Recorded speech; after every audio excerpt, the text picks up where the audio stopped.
Ted Cruz gets caught in Mexico, and I have to walk back what I said because, there is definitive proof now. So we'll talk just a bit about what's going on with that. In other news, Congress introduces a bill to prevent twice impeached presidents from being buried in Arlington. That's pretty general, right? I mean, there are so many people that could apply to. So we'll talk a bit about what's going on there.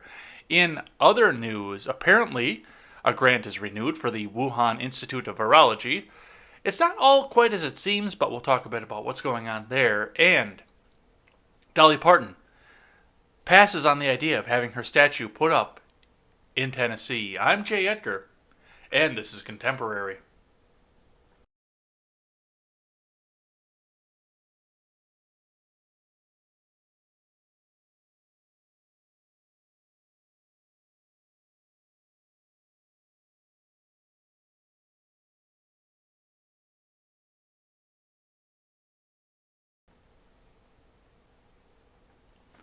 Good morning, everybody. Welcome to Contemporary. My name is Jay Edgar, with a bit of a sinus infection, so if I sound like an octave lower than I normally am, that's why. So we're going to fight through that there, because the news stops for nobody, and there is plenty of it to talk about here at this point.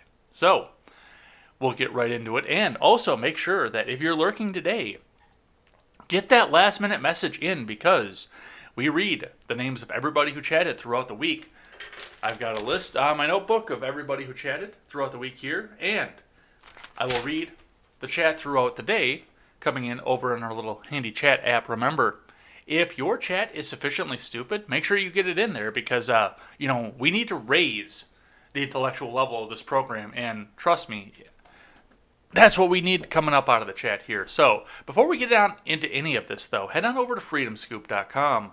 Freedomscoop.com is going to be your one-stop shop for all of your news and commentary needs. Pardon our dust, we are still under full construction, full top-down rebuild. So, looks like we're going to have a donation feature coming up in the new website as well. I was just informed of that last night. So, we'll bypass Subscribestar, we'll bypass all the money that everything's coming out with, and we'll bypass the fact that DLive thinks that some of us don't deserve to have any sort of money coming back in.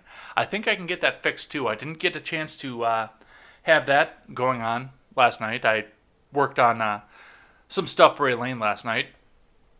By the way, go over and check out Elaine's Facebook page, facebook.com/libertarianredhead, and go check out her latest series, Rogue History. She just put out the newest episode last night, and it will be coming to her upcoming YouTube channel and her audio platform as well. So we'll have more updates for that on Monday. So go and check that out.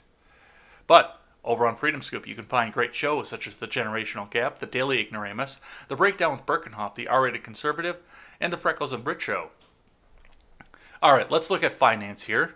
Starting on the Dow, which dropped like a stone throughout the day, and then never came back up to where it was before. It fell off of its previous record here. Now we're closing at 31,493.34. As far as Bitcoin goes, we are sitting at 52,702 US dollars. Keeps going up, folks. We look at this every morning. Yesterday it was at 51,000, now it's at 52,000, and we'll see where it goes. People are talking about 200,000 here at this point. So we'll see what happens with that, and we will continue to track that as well. Thank you to Spartan for having that in the beginning of the program. Reading now from IBD. Excuse me. Dow Jones Futures stress test your portfolio. Apple, Neo, Flash sell signals.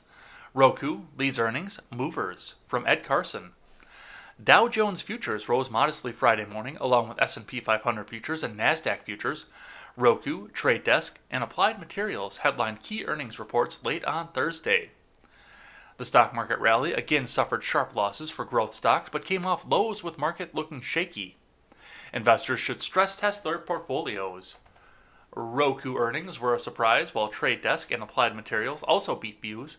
Trade Desk fell slightly, while Roku rose and AMAT stock popped in the pre-market near record highs. A congressional hearing on the GameStop stock frenzy took place Thursday. Aside from the spectacle of watching aging politicians ask questions about social media-fueled short-squeeze mania, the GameStop hearing seemed like old news. GME stock fell 11% to 40.69. That's now 92% below its January 28th peak of 383. Trading volume has plunged, especially daily dollar volume, as Reddit traders look to the next meme stock. The rise of GME stock was amazing, while its fall was inevitable. Yeah, the Feds really got involved in that one too, so... While the stock market rally is resisting a significant retreat for now, investors may want to be more defensive. One reason is that many recent buying opportunities aren't working, including Apple, Neo, Datadog, and Palantir Technologies. Apple stock has fallen more than 7 to 8% from its 138.89 buy point, while also breaking below its 50-day and 10-week lines. Datadog stock also triggered sell signals despite Thursday's gain. Neo stock is down more than 7 to 8% from a base buy point or a later entry from breaking a downtrend. Palantir stock, which twice rallied significantly past a consolidation buy point, has plunged 34% over the past 6 sessions. Some recent breakouts have succeeded, including Microsoft, Alphabet, Nvidia, Zoom, and Wells Fargo. But they're generally holding up rather than powering higher. The risk-reward for new buys has been rather poor overall. Yeah, your big growths are really holding out and holding themselves down. So I'd be watching the markets, especially if you've got a whole bunch of money set back in a 401k. Apple, Microsoft, Nvidia, Zoom, and Wells Fargo are on the IBD leaderboard.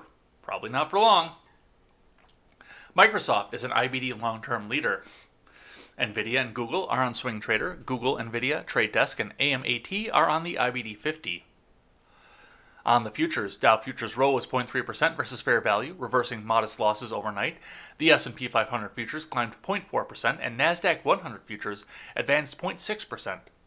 Treasury Secretary Janet Yellen late Thursday again made the case for the Biden stimulus plan. Bitcoin rose to a fresh record of $52,899 Friday morning, as the recent retreat in speculative stocks hasn't hit the cryptocurrency. Tesla CEO Elon Musk again talked up Bitcoin late on Thursday. And lastly, remember, overnight action in Dow futures and elsewhere doesn't necessarily translate into actual trading in the next regular stock market session. All right, from CNBC, let's talk a bit about the close. Dow falls from record amid disappointing jobs data and weak Walmart forecast, from Yoon Lee and Jesse Pound. U.S. stocks slid on Thursday as investors were discouraged by a worse-than-expected jobless claim reading, as well as a weak forecast from Walmart. The Dow Jones Industrial Average fell 119.68 points, or 0.4%, to 31,493.34. Slipping from a record high at its session low, the 30-stock benchmark was down more than 300 points. The S&P 500 dipped 0.4% to 39,1397, falling for a third straight day. The Nasdaq Composite slipped 0.7% to 13,865.36 as investors continue to rotate out of high-flying tech. Walmart dropped 6.5% after its fourth quarter earnings fell short of Wall Street estimates. The big box retailer sees sales growth slowing this year as the pandemic momentum ebbs. It says earnings per share will decline, but will range flat to slightly higher after excluding divestitures. Shares of Apple fell another 0.9%. The tech giant is down 4.2% so far this week as investors take some profits from the big tech stocks that have led to market back to a record. Tesla dipped 1.4%, bringing its week-to-date losses to 3.5%. Stocks are sliding across the board, with multiple growth names getting hit the hardest, thanks to unrelenting rise in yields. Adam Crisafulli, founder of Vital Knowledge, said in a note. Earnings were underwhelming, too, with Walmart's EPS miss and big spending guidance unnerving investors. So everyone's looking at this and looking at it nervous, and this is the other big one that's driving all this down. Meanwhile, the latest jobless claims number signaled a setback in the labor market recovery. First-time filings for unemployment insurance totaled 861,000 last week, the highest level in a month and above the Dow Jones estimate of 773,000, the Labor Department reported on Thursday, and that had to hurt. That right there had to hurt because we're sitting back here and all the mainstream media is coming back and looking and saying, oh my God, look at this, our our unemployment numbers have gone down. Our first-time unemployment filings have gone down every week since Joe Biden took office. He really was our savior. And then there's this. Honestly, with the news media as what it is, what they did for the last 4 years, who is in the White House is going to be a very, very dismal record keeper as to what the economy is going to do. It's not going to matter as much as you think it is. They try to make it that way because then they can say evil Republican and saintly Democrat, but it really doesn't. Now, yes, some of their policies are going to affect things, but really, honestly, we're sitting in a point where businesses can't open right now, either because of the commie coup or now because of the sudden cold that's gone through. Excuse me. And I mean, there are things going on down in Texas that you never thought you'd see. There are businesses out there that will never have to close because it's Texas and it never ever gets cold, so they can stay open forever and ever. So a lot of the stuff that we're seeing right now is being affected both by, some policy, obviously, but for the most part, it is natural. But we're going to watch this, we're going to see what happens, and we're going to see where this goes. We'll keep doing this every day throughout the Biden presidency and beyond. So we'll watch the rise and fall of the markets, I think, for the next 2 to 4 years. All right, let's get into the big news of the day, starting with Ted Cruz, which I've got to walk myself back because I said yesterday that we don't know if that was Ted Cruz. We don't know if that was a current photo. We don't know if he's in Cancun or if that's just an easy pick from an MSNBC reporter who is looking to find a way to say, Republicans are evil, man. But it does appear that he did go to Cancun. From the Associated Press. Obviously a mistake. Cruz returns from Cancun after uproar from Steve Peoples and Jake Bleiberg. Senator Ted Cruz said his family vacation to Mexico was obviously a mistake as he returned stateside Thursday following an uproar over his disappearance during a deadly winter storm. The Republican senator said he began second-guessing the trip since the moment he first got on the plane on Wednesday. In hindsight, I wouldn't have done it, he told reporters. The AP and other media outlets reported that he had traveled out of the country with his family as hundreds of thousands of Texans were still grappling with the fallout from the winter storm that crippled the state's power grid. The trip drew criticism from leaders in both parties and was seen as potentially damaging to the future political ambitions. Yeah, he's probably fucked at this point, because this is a campaign ad waiting to happen. In fact, he might turn the state over to Beto in 6 years. Or 4 years. What year did Beto come in? Was that 18 or was that 20? Yeah, 4 years, because it was 18 when the Beto uproar was going on in Texas. Because then he went back and ran for president. Wow, it's been that long already.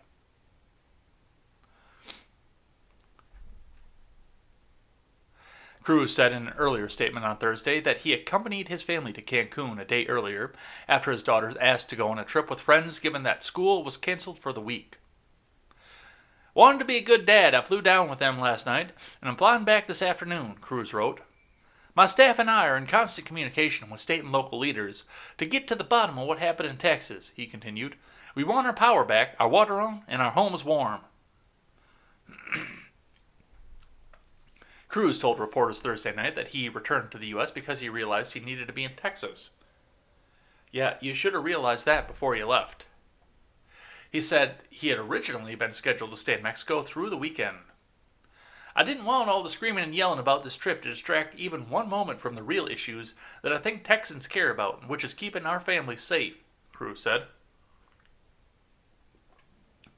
It was obviously a mistake, and in hindsight, I wouldn't have done it.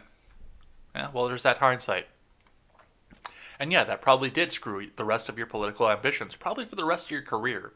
That was probably a career ender right there when the state that you represent is in its most dire straits and you're heading off to Mexico. That might be the end of it for Cruz. Now, he doesn't go back up for re-election. The campaign season doesn't start for another 3 years, so we'll see what happens with that. But honestly, the internet is forever, and we are going to remember this for a while. And, opportunists are going to be running up there with their hands out saying, oh, hey, you remember what Ted Cruz did? Hey, vote for my candidate instead. So we're seeing that go on right there. I've got another one here from ABC on the same topic.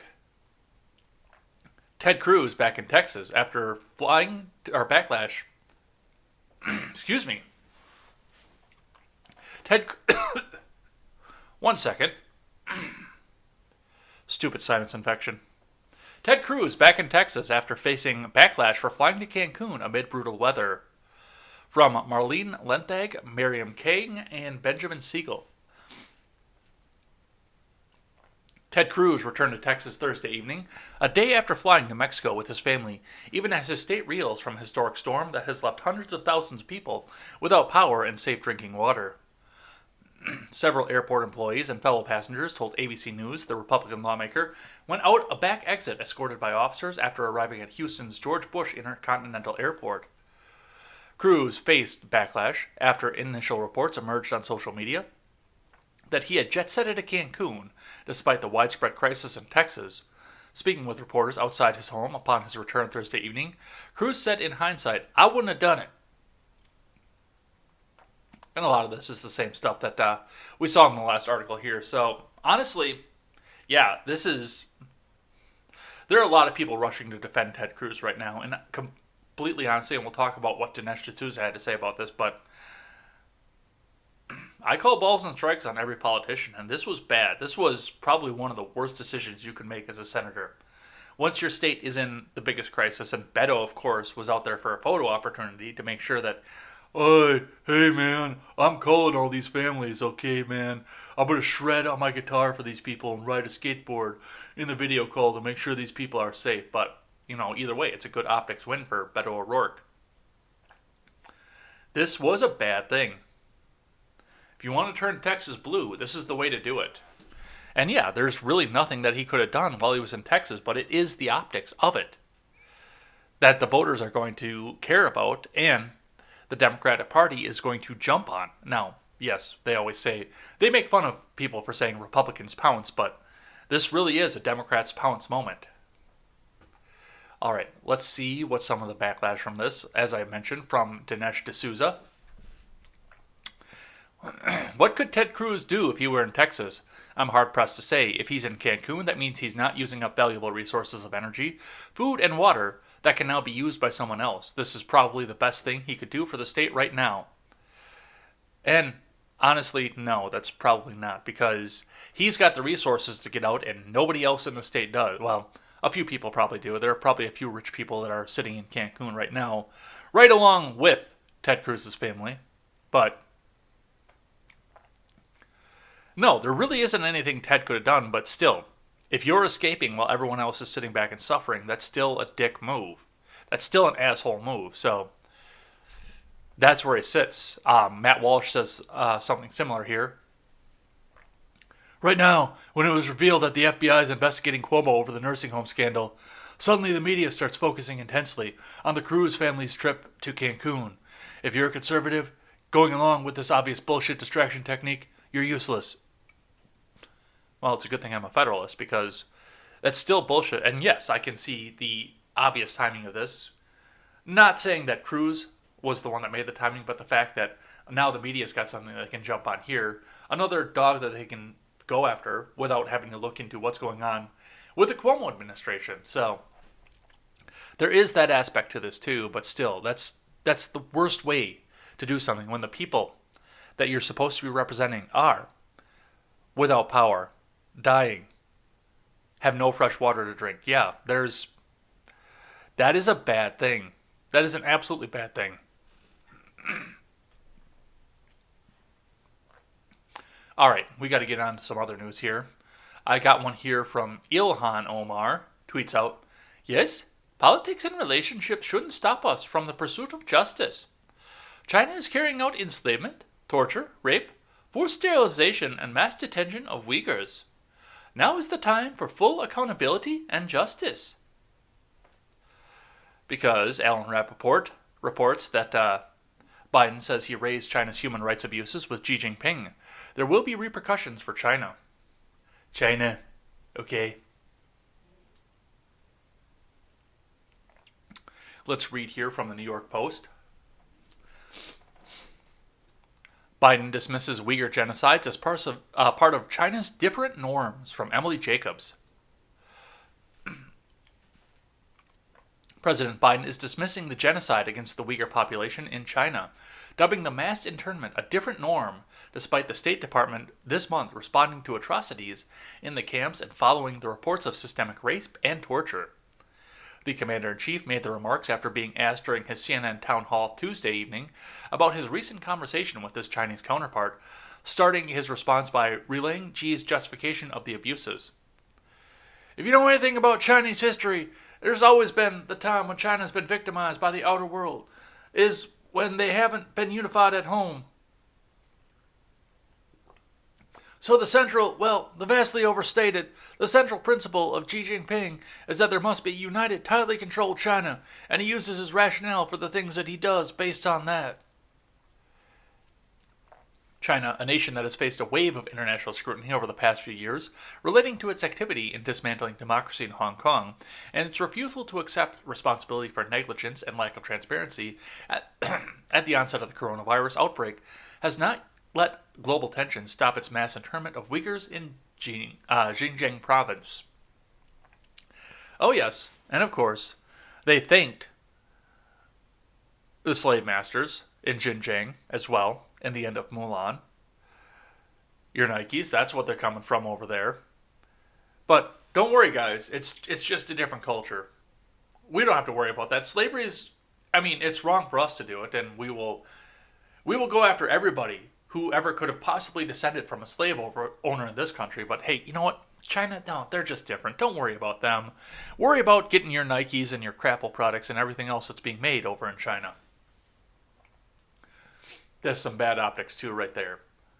Let's read one here from ABC4 out of Utah. Presidents twice impeached can't be buried at Arlington or receive federal funding, House bill proposes. From Addie Bink. House Democrats have introduced a bill that would prohibit the use of federal funds for the commemoration of certain former presidents and for other purposes.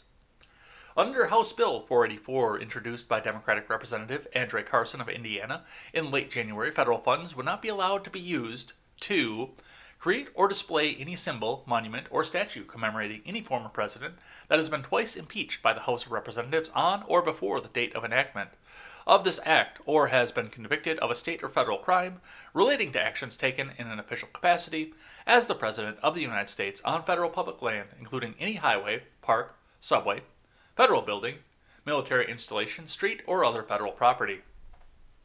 Gee, I wonder who they could be talking about. The proposed bill, named the No Glory for Hate Act, also prohibits the use of federal funds to name, designate, or redesignate federal buildings or land after or in commemoration of any former president that has been twice impeached by the House of Representatives. Federal financial assistance would also not be provided to a state political subdivision thereof or entity looking to name any building, land, structure, installation, or other property in commemoration of any former president twice impeached by the House. But that's so general. That could apply to so many different people. There's so many presidents that have been twice impeached at this point, right? And you notice it's on or before this date.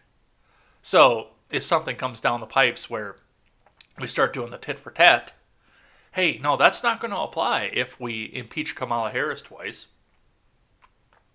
It's weird how that works. So, there you go. Let's actually read the act for just a second here. This is H.R. 484, the No Glory for Hate Act, out of the 117th Congress. A bill to prohibit the use of federal funds for the commemoration of certain former presidents and for other purposes. This act may be cited as the No Glory for Hate Act. Notwithstanding Section 3102 of Title 40 U.S. Code, no federal funds may be used to create or display any symbol, monument, or statue commemorating any former president that has been twice impeached by the House of Representatives on or before the date of enactment of this act, or has been convicted of a state or federal crime relating to actions taken in an official capacity as President of the U.S. on federal public land. And then we've also got, as I said, restriction of federal funds for property bearing the name of certain former Presidents Act restriction, prohibition of burial of certain former presidents. They really, really hate this guy. But, no glory for hate, except for the hate that we put out here. They're co-sponsors on this. Let's see where this is going. This is sponsored by Linda Sanchez of California, Janice Schakowsky of Illinois, Grace Napolitano of California, Danny Davis of Illinois, Andre Carson of Indiana, Veronica Escobar of Texas, Barbara Lee of California, excuse me, Earl Blumenauer out of Oregon, Johanna Hayes out of Connecticut, Ruben Gallego out of Arizona, Gerald Connolly out of Virginia, Alan Lowenthal out of California, Nikema Williams out of Georgia, and Judy Chu out of California. So those are the people who are sponsoring on this. This is going to committee also. This is in committee at House Oversight and Reform, Transportation and Infrastructure, Natural Resources Committee, Armed Services Committee, and Veterans Affairs Committee. So that's everything you need to know about this one. We will definitely be talking about this on Monday, so keep an eye out for that. Let's keep going here. I've got a tweet from Miss Nancy Pelosi. Today, congressional Dems are making good on POTUS Day 1 promise. Excuse me. With the U.S. Citizenship Act to transform our immigration system and make our nation safer, stronger, and more prosperous. All right, and we'll go right into the statement here. Today is a hopeful and historic day as congressional Democrats unveil President Biden's U.S. Citizenship Act, a transformative legislation to modernize and make our immigration system more fair, orderly, and humane, and our nation safer and stronger and more prosperous. Democrats are making good on President Biden's Day 1 promise with landmark legislation that honors our values, protects families, and strengthens our country. The U.S. Citizenship Act provides an earned path to citizenship for our nation's undocumented community, with qualifying Dreamers, TPS holders, and essential farm workers that feed America eligible for green cards immediately. The legislation also addresses the root causes of migration, reduces immigration court backlogs, reforms our asylum system, cracks down on smuggling and human trafficking criminal organizations, and restores common sense to managing our borders with smart, sensible technology and infrastructure investments. We must honor this truth that immigrants are the constant reinvigoration of America, making America more American as they bring their hopes, courage, and determination to succeed to our shores. And this isn't going anywhere, but one thing that I want to point out to this is the strategy that goes with this. Now, had they eliminated the filibuster, I don't think that this would exist. And that's something we need to watch, as it's the optics. It's the same thing with Ted Cruz going to fucking Mexico right now. It is the optics right now that we need to focus on. With the filibuster in place, this bill has no chance of passing the Senate. None whatsoever. You are not going to get 60 votes to run this through the Senate. However, this is important. They can go out and they can push this through. It can die in the Senate. And now, the Biden administration, Senate Democrats, Senate hopefuls that are challenging Republicans this year, this coming election cycle, all now have another campaign ad. It's the optics. And once again, these Democrats don't want to legalize these immigrants. Number one, that takes away another club they can use against Republicans in the DREAM Act, because these kids can sit in limbo. Well, they're my age, but these kids can sit in limbo forever, in immigration limbo, and once the next election comes out, oh, well, you better vote for Democrats because otherwise they'll send you back over and they'll deport you once again. So they can set them in the DREAM Act potentially forever at this point. Plus, they can come out and say, oh, well, we wanted to make you guys citizens, but, tell all your friends to vote for Democrats because those evil Republicans. They blocked the bill. They blocked it. It's no more. They used their budget reconciliation already, so they can't go back and do that again. And this wouldn't have anything to do with budget reconciliation anyway, and this doesn't pass the filibuster. It is all optics. Just like H.R. 484 we just looked at. This, what they're doing right now, has no chance of passing anywhere, but it's optics.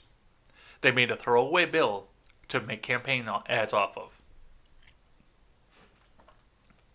All right, let's keep going here from the Hill. Biden team unveils new ICE deportation guidelines from Rebecca Beach.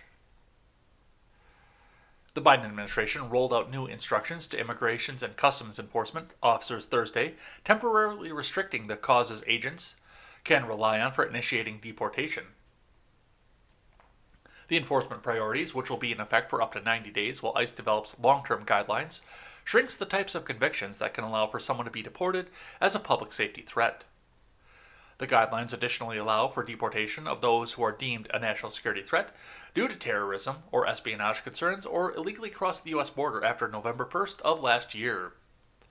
The policy will also create more oversight of ICE agents, requiring pre-approval before seeking to deport anyone who doesn't meet the new criteria. By focusing our limited resources on cases that present threats to national security, border security, and public safety, our agency will more ably and effectively affect its law enforcement mission, ICE Acting Director Tay Johnson said in a release. Now, if it was me, and I was an illegal immigrant, and I suddenly was told that I had 90 days, where Immigration and Customs Enforcement, for the most part, couldn't come back and deport me, I, personally, would go back and go call Mexico and say, hey, give me my documents. I'm going to become an illegal citizen. I'm going to become a legal citizen of the U.S. I've got 90 days. I'm going to get my shit in order, and I'm going to go do this. I'm pretty sure that not a lot of the people that are on this list right now, scheduled for deportation or convicted of a crime in the U.S., I don't think they're going to do that. But that's what I would do. And once again, if you are an illegal immigrant and you're watching this, take the time. Go do it right. Because then you can be eligible for minimum wage, you can be eligible for benefits, and you're not eligible for deportation when the Biden administration comes up and says, oh, my big business buddy said that you complained. I guess I'm deporting you now. So, that's what I would do with that. But, there you go. Alright, let's keep going here. I got another tweet here. Another one from Dinesh D'Souza. Did Nancy Pelosi refuse security for the Capitol on January 6th because she knew what was coming and wanted to put the blame on Trump? So let's have a listen to what Dinesh has to say. Is Nancy Pelosi keeping a deep, dark secret about her role in the events of January 6th?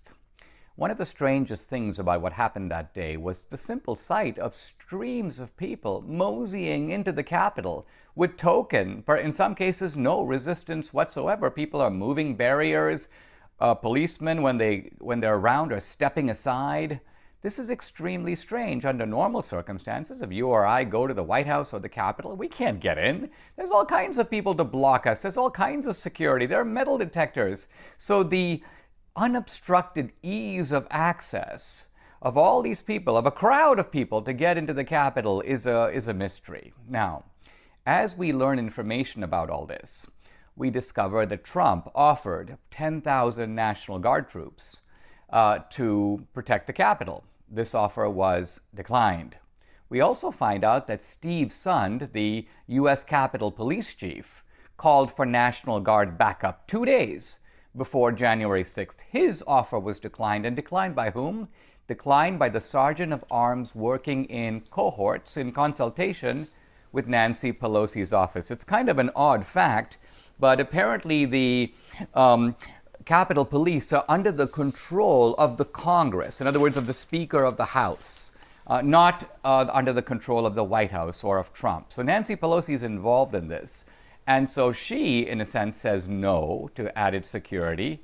Muriel Bowser, the mayor of D.C., says no to added security. They're kind of emphatic on this point. Now, the Sergeant of Arms gives the only reason I've seen given at all for this strange behavior. It's strange because let's remember, we know that there was a large crowd of people and kind of an angry crowd coming to D.C. Trump, during the impeachment proceedings, was faulted. You should have foreseen that there was going to be trouble. Well, if Trump could have and should have foreseen it, certainly the same information was available to Nancy Pelosi. She could have and should have foreseen it. So they knew there was a lot of people coming to town, and yet they declined security. Supposedly this was, according to the Sergeant of Arms, due to, quote, the optics. They didn't want to make it look weird by having all these guards present. Now, and with that, I mean, we look at the optics now and we see the wall and the fencing around the Capitol building and around the National Mall and around the White House. So they don't care about the optics now, but I mean, there's definitely something to look at for this. Now, I don't know if this is actually the case or not. I've never been able to find corroborating evidence that Nancy Pelosi did order a stand down of troops and guards to let these people go in and just let this happen because they could use it for optics. Would I be surprised? No. As much fun as we make of Pelosi for being an idiot, she is a shrewd politician that knows how to use the masses in order to get what she wants. So I can't corroborate it, but I wouldn't be surprised either. Let's keep going. From CNN Politics, speaking of the Capitol Police, 6 Capitol Police officers suspended, 29 others being investigated for alleged roles in riot. From Whitney Wild and Paul LeBlanc. 6 U.S. Capitol Police officers have been suspended with pay, and 29 others have been placed under investigation for actions in the January 6th riot, a department spokesman said on Thursday. Acting Chief Yoganda Pittman has directed that any member of her department whose behavior is not in keeping with the department rules of conduct will face appropriate discipline, department spokesman John Stolnis said, told CNN.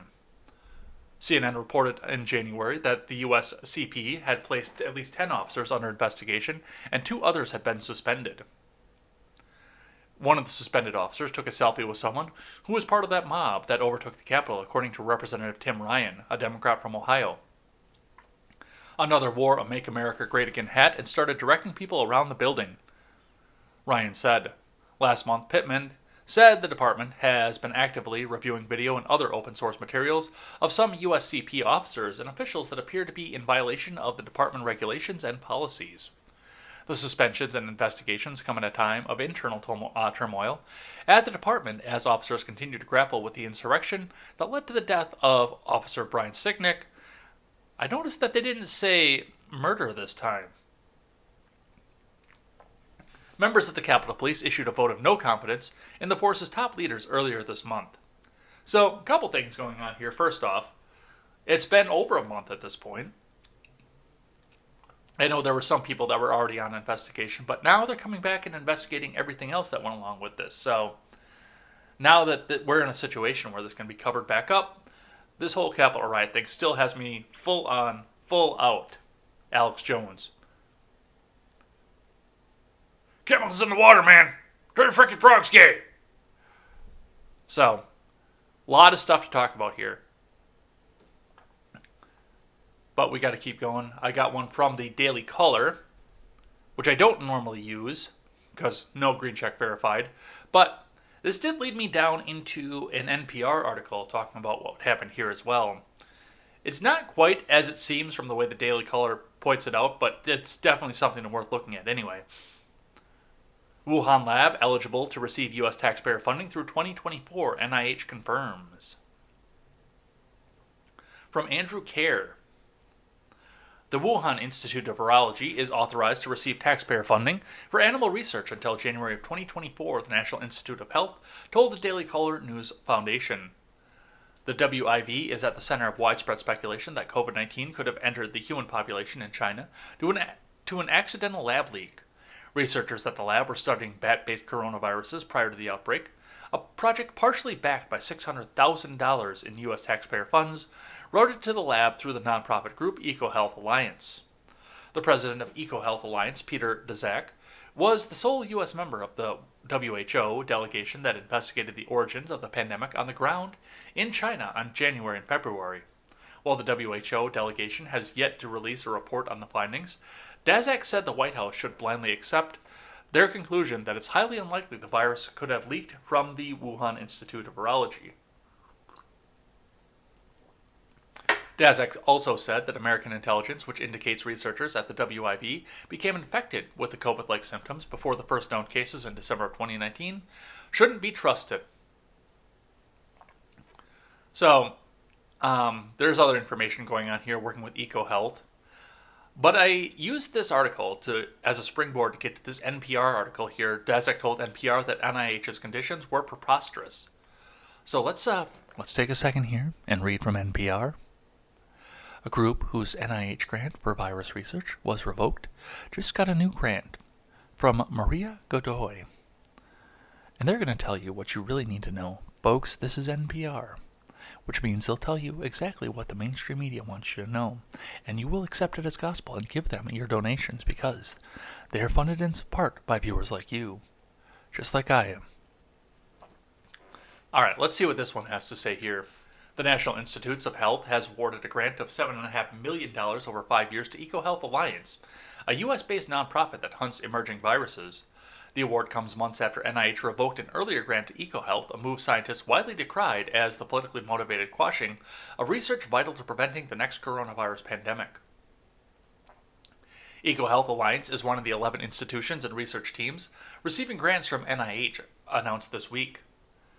To establish the Centers for Research in Emerging Infectious Diseases, the global network will monitor pathogens that emerge in wildlife and study how and where they go on to infect humans. The center should also serve as an early warning system against future pandemics. Dr. Fauci, director of the National Institutes of Allergies and Infectious Diseases, said in a statement on Thursday.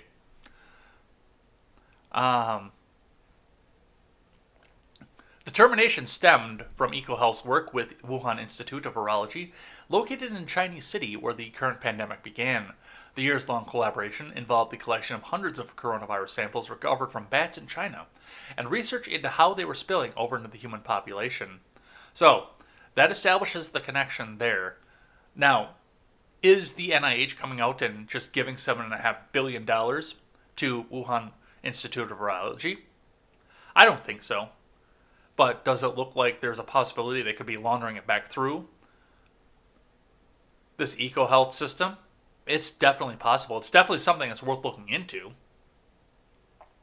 I would definitely be confirming or denying that before I started giving these people money, but it's not quite what the Daily Caller put out either, so definitely something to look into off of this one. All right, let's keep going here. I got one from The Blaze.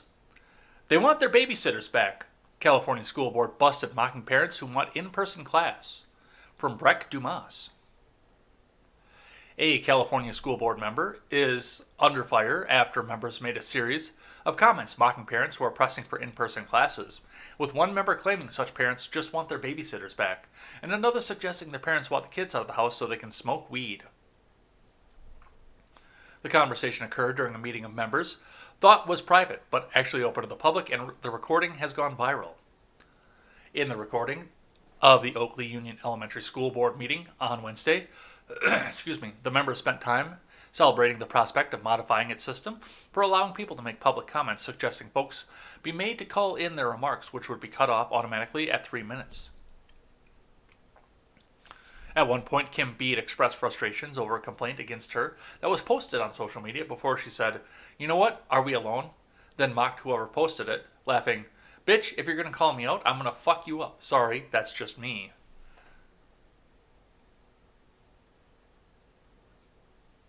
I wonder how long this is. I believe what I'm going to share will answer a lot of that. And then, yeah. So 9 is going to go before 7. No, 9 is public comment on non-agendized items. Oh, okay. And so we have 0 public comment on non-agendized items. Oh. All the public comment is related to agendized items. Oh, I see it. So we'll just say, so 12. 6.0 we'll add public comment sorry, no. on agendized items, and then you can just Yeah. these will be read read aloud of the meeting, up to 3 minutes per individual. The board appreciates all public input. We don't have to restate that 3 o'clock and all that because it's already happened. Do you want me to just say I'm moving 9.0 to in place of 6.0?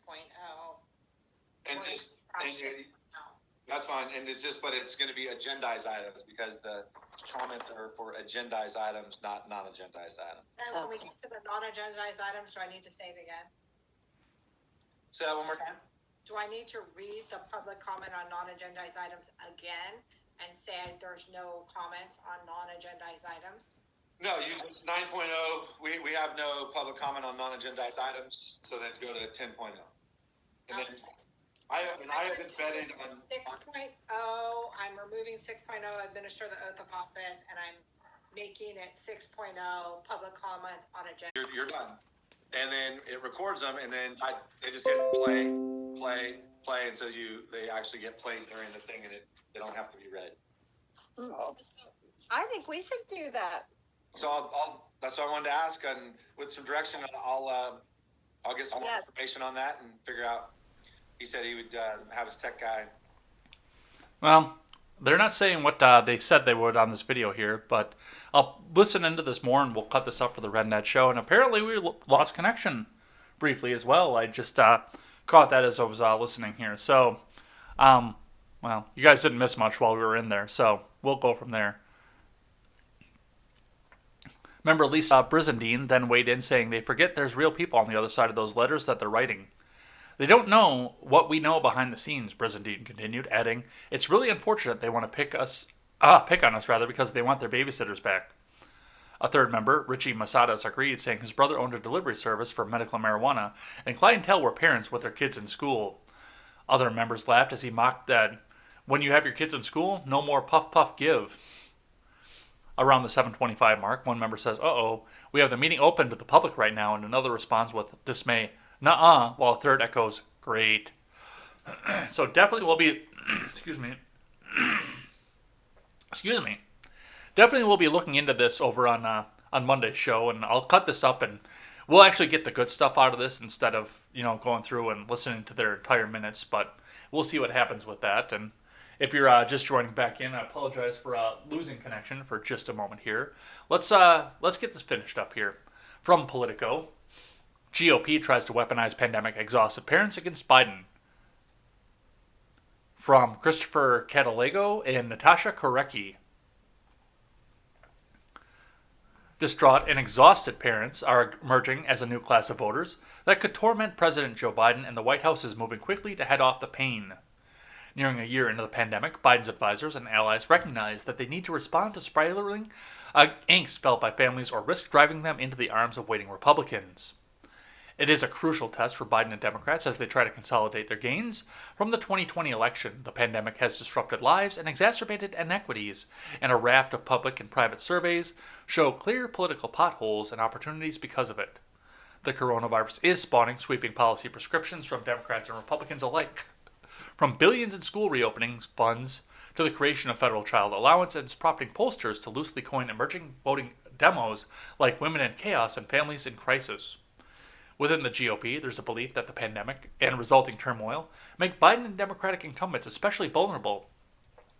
Among those demographics, Republicans see room to capitalize on the grim public health and economic situation the White House inherited from Donald Trump by trying to put Democrats on the defensive for being too removed from the pain or too slow-moving to address it. Well, there's a lot to unpack with this. There really is.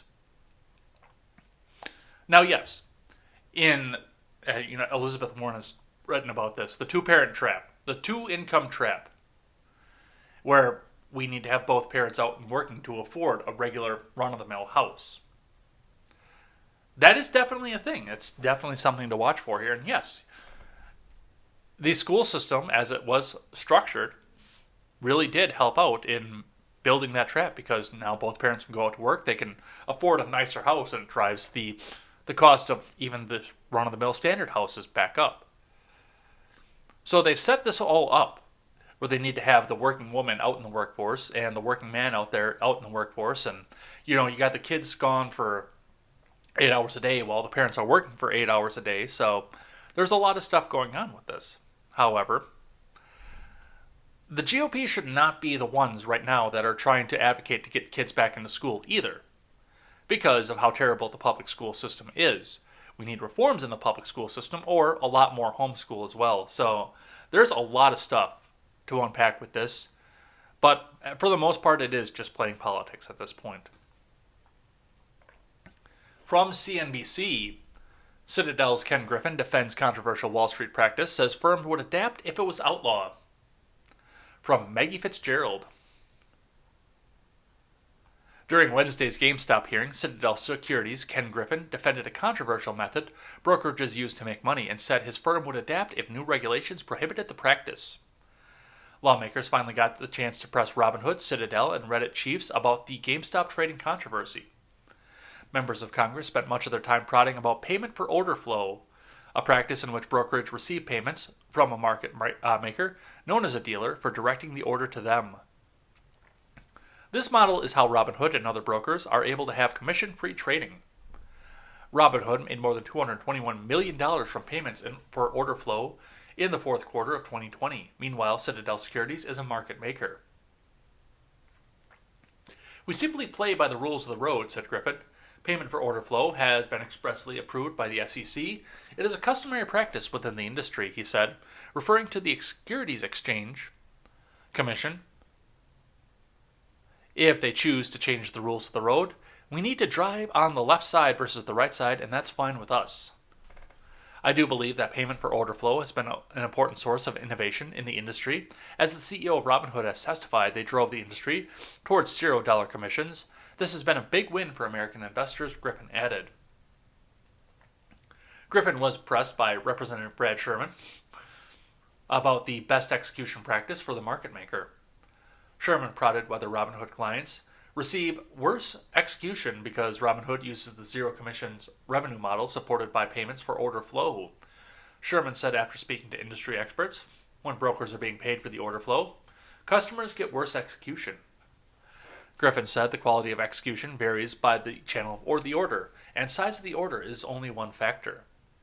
So, the worst part of this is that people are going out and now they are going to go and investigate Robinhood, Citadel, and Reddit because they want to know what's going on, and nothing, absolutely, but fuck nothing is going to happen. This is going to be the next thing that we see with, okay, let's bring the tech giants back up and ask them a bunch of questions, and then we're not going to do anything once again. Definitely something to see here with that, and as we said in the beginning, the opening articles on the financial sector where IBD came out and said, it was hilarious to watch these ancient politicians who know nothing about technology come out and ask these people, why did you let this happen? Why did you let our big business buddies lose money off of this? So, with that, prepare to see a lot more of this, especially if we get another short squeeze coming back out of this. From the New York Post, Biden skips Michigan trip over snow, calls early lid at the White House. Well, yeah, of course, he's got to go out and get his early bird dinner at 4:30, watch court TV for another hour, and then get in bed by 7. Come on, man. This is from Stephen Nelson. President Biden took a snow day Thursday as D.C. received a half-an-inch dusting, but Vice President Kamala Harris carried on with scheduled in-person events. Biden postponed a trip to Michigan, where he planned to tour a Pfizer COVID-19 vaccine manufacturing facility, and the White House declared an 8 a.m. lid for reporters, meaning there would be no in-person events. The president's trip to Portage, Michigan was preemptively canceled Wednesday evening before any precipitation fell in Washington. The early White House lid meant 12:30 p.m. briefing with White House Press Secretary Jen Psaki was conducted by phone. Although the destination in Michigan was a frigid 16 degrees Fahrenheit on Thursday morning, it wasn't snowing there. Frigid. But prepare to see a lot more of this here, like I said. Dinner at 4, court TV at 5, maybe watch the Wheel of Fortune, and bed by 8. All right, let's keep going here. From The Blaze, New York restaurant fires waitress who wanted to delay getting a COVID-19 vaccine. Restaurant recently said that all employees were required to get the vaccine. From Sarah Taylor. A New York restaurant reportedly fired a waitress who said she wanted to learn more about the possible effects of the COVID-19 vaccine might have on fertility. The same week, the restaurant insisted that all employees were required to be vaccinated in order to continue working at the eatery. The woman, 34-year-old Bonnie Jacobson, said that she was not necessarily opposed to getting vaccinated, but wanted to study the potential effect on fertility first. According to the New York Times, the Red Hook Tavern in Brooklyn on Monday terminated Jacobson's employment for resisting getting vaccinated. Come inland. Get away from there. During a shift a couple days before the restaurant's announcement, she had felt her phone vibrate with a message from the restaurant's management that she did not read until later in the evening, the Times reported. Getting vaccinated would be mandatory, it said. Jacobson said she replied to the message on Monday, saying she wanted to learn more about the vaccine's potential impact on fertility before getting the shot. Her response, according to the outlet, drew the following message. At this time, your employment will be terminated. We're sad to see you go. If you do change your mind, please do not hesitate to let us know. Do what we say, or you're gone. And I told my supervisor, as soon as they started talking about the vaccine, that I'm not getting it. I'm just not. Especially when you see stuff like this, where you must be vaccinated or you cannot come to work. No. There is something else that's going on with this vaccine. And like I said, it's not like she said that she wasn't going to take it. She just wanted to wait and study it for a while longer. Which, that should be a reasonable expectation. If you're going to put something in your body, you should at least know what it's going to be. But here we sit. Now with people who are going to be unable to buy or sell unless they have the mark of the beast. And nobody sees a problem with this. Alright, from CNN, I got just a few more here, then we'll do the names of the people who chatted through the live chat through the week. This is just a video, so we'll talk a bit more about this on Monday. Actually, let's see if this loads up and if this is quick. I guess Dolly Parton is offered a statue in Tennessee and she turned it down.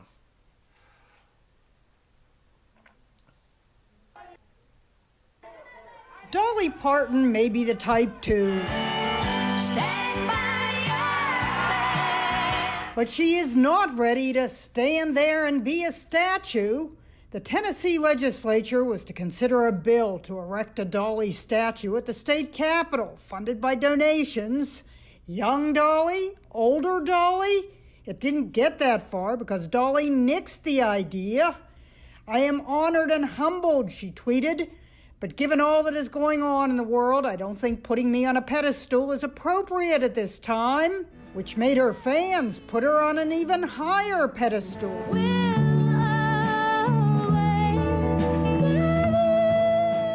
Dolly Parton proving she deserves the statue she doesn't want. This makes me want to put a Dolly Parton statue in my front yard. For this act of humility, we must make the Dolly Parton statue 5 times as tall. She's already turned down the Presidential Medal of Freedom twice when the Trump administration offered it because her husband was ill and she didn't want to travel during COVID. And before that... How does Dolly Parton not have a Presidential Medal of Freedom? That's a mistake. I assumed that she had already got one. I assume I'm surprised she deserves one. I'll call Biden. But she's afraid to say yes to President Biden. Now I feel like if I take it, I'll be doing politics, so I'm not sure. She already has a bronze. So, and I mean, that's actually pretty excellent there. And, you know, save the money, give it out for somebody else. And she's got a lot of fan service with this, too. So I'm actually kind of glad to see this here. We will be talking a bit more about this on Monday because this really impressed Elaine. But, yeah, absolutely. And, you know, right there with President Obama. I thought she already had one. Well, I'll talk to Biden. And absolutely right. Because she turned it down twice under Trump. And now she's going to take it from Biden. That is going to come out and play politics off of this. And she's not trying to do that. This is a class act woman who, you know, great music. You know, I'm not really big on all the plastic stuff that went along with her, but great music, great musician, and great philanthropist too. So, good on her. Absolutely good on her. All right. Got a couple more here, then we'll do the live chat and head on out of here. From CBS, NASA reveals first 2 photos of Mars taken by the Preserver rover. From Sophie Lewis. Just minutes after NASA's Perseverance rover stuck its landing on Mars, it sent back 2 historic images, our first ever views of the red planet from the elusive Jezero crater. Percy, as the rover is nicknamed, got through the 7 minutes of terror on Thursday, a series of make-or-break events to land. A successful landing was announced just before 4 p.m. Eastern Time from NASA's Jet Propulsion Laboratory in California. Touchdown confirmed. Perseverance is safely on the surface of Mars, ready to begin seeking signs of past life. Swati Mohan, a guidance, navigation, and control officer monitoring the telemetry at JPL, called out as the rover landed. Socially distanced flight engineers burst into cheers and applause as they breathed a collective sigh of relief. Just moments later, scientists received the rover's first 2 pictures showing the rocky view of the rover's new home. One of the rover's hazard avoidance cameras, which primarily help with driving, snapped the black and white shots. The camera is partially obscured by a clear protective cover. Later images from the rover will be higher resolution. Percy itself can be seen in the first image, its large shadow announcing its arrival. So, we're doing more on the space program. And I mean, we thought it was dead for a long time, but it's going. More jobs are going to come out of this. Unfortunately, there'll be government jobs, but there'll be some more jobs coming out of this. And Elon Musk says he himself is going to be sending something to Mars coming at the near future. So, we'll see how much of this stays public, how much of this stays private. And if the private industry now can help exacerbate and make this entire process go faster. So we'll see what happens with that. Definitely going to be watching this one too. All right. And the last one that I have here popped in just before we went live over in the Discord. If you're not in the Discord or the Gilded, they're both linked in the description below. So head on over to both of those and come and hang out with us and help us shape the show. Midget B wanted us to talk about this one here. Help a Disney whistleblower, Sandra Kuba. Now, I have not independently verified any of the information in this, so just take this as you would. Find all the facts and draw your own conclusions before you throw money at this person. But we'll read her story here, then we'll do the live chat for the week and head on out of here. Sandra Kuba, a former senior financial analyst at the Walt Disney Company, is a whistleblower who discovered anomalies in Disney software equipment that allowed Disney to receive approximately $3 billion in false revenue. She blew the whistle internally at the company, clear to the top, but to no avail. She contacted the SEC and was subsequently fired in September of 2017. The stress and strain of subsequent actions taken against Kuba after her termination resulted in the suicide of her husband of 30 years, Robert Kuba, who died on March 9th of 2020. Kuba is currently living with her son, who is autistic, and continuing the battle against the corporate giant. The funds will allow Kuba and her son to pay household expenses and legal fees. So, once again, I've not independently verified this, but this looks like this goes back a few years at this point. With everything else that we're seeing going along with Disney, with The Mandalorian and everything else, and Gina Carano, it's not hard to know what they'll do to somebody who's damaged off of this. But before you throw any money at this, do an independent verification. I have not thrown any money at this, so I will make sure that this is going actually to somebody who's doing household expenses, not an opportunist, as I hope that my audience would be smart enough to do as well. So we will see what happens with this, but Midget wanted us to know about it, so it is known. And that's going to be it for the day. So the last thing that we do on a Friday is special thanks to everybody who chatted in the live chat. It's been, well, started off a busy week. It's been a little bit of a slow week towards the end here, but we got to talk to you guys because you guys are doing the Lord's work and helping this show get up off the ground. So let's see who chatted. And lastly, on the Friday chat, if your comment is sufficiently stupid, it will raise the intellectual level of this program and therefore must be read on the air. On Monday, we had Ron Helton. Stephen Ignoramus came in with the host.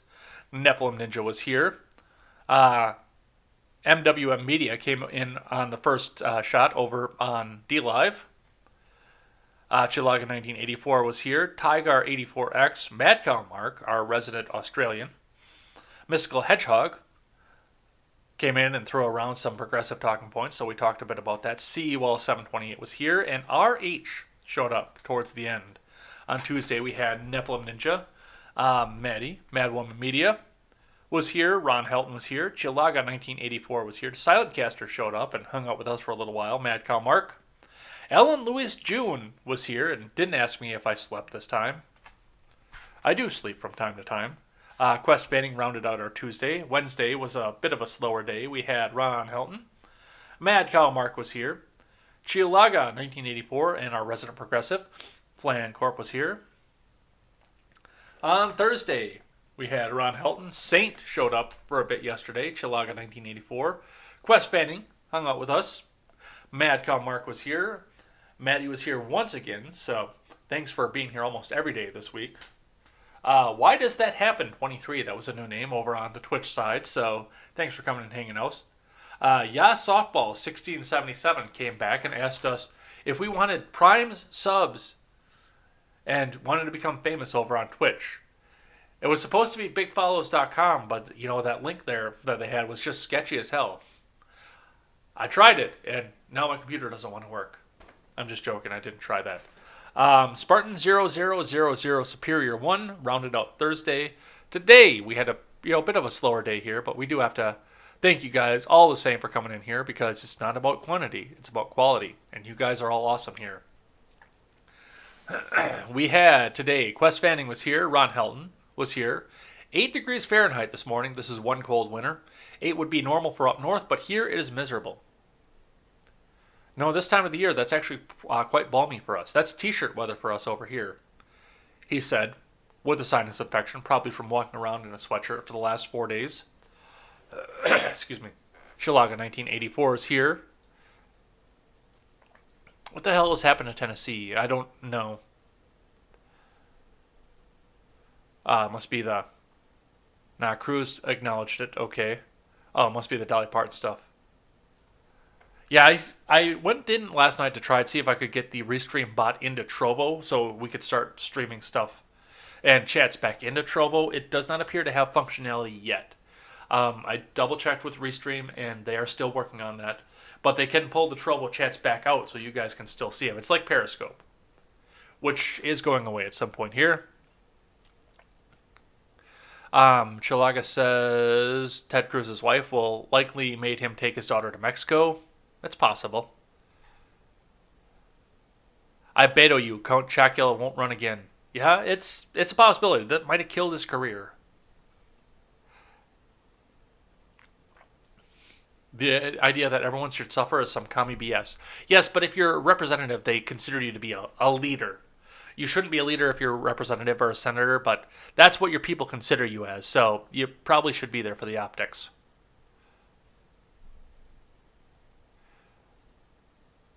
If these politicians had day jobs and Ted Cruz would have been traveling for work, everything is flipped upside down. If Ted is in charge of emergency services, this would be an issue, but he ain't. No, that's absolutely right. It's all an optics thing, but I mean, this is what they're going to do for campaign ads for the next 4 years.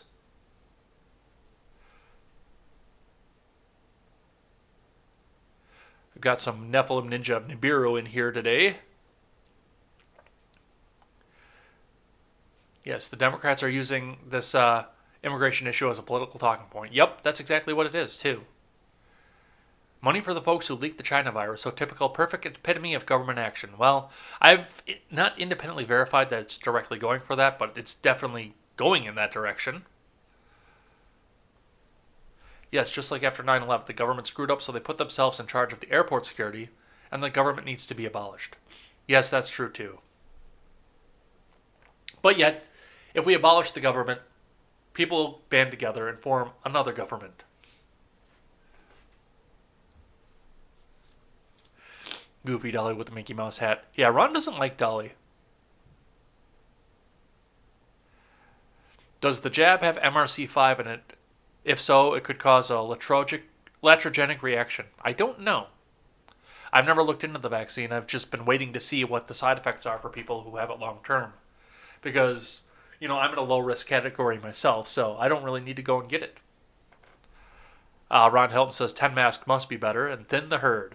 All right, and that's going to be it for the day here. So I've got no weekend stream planned for right now, so I got some stuff that I got to work on here because I threw the water pump in my truck, so I got to earn a little bit extra money here. You guys know how it is, so that's going to be what my weekend is going to be.